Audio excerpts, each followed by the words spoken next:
how to add schema on your Yoast SEO table. So just go ahead and log into your WordPress with the Yoast SEO plugin.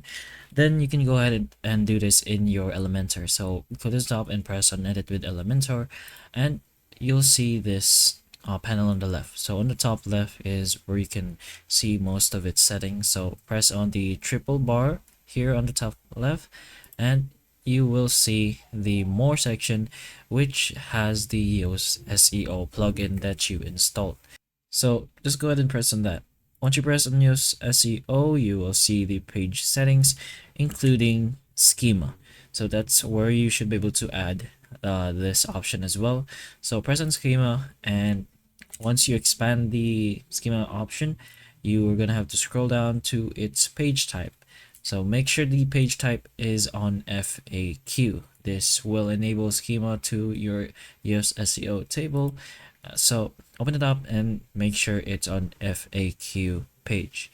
Then just go ahead and press on update, I suppose, to save the settings. But that's pretty much how you add your schema to your Yoast SEO. So hopefully the information of this video can help you, and if it can, please like and subscribe for more videos like this, and that's all.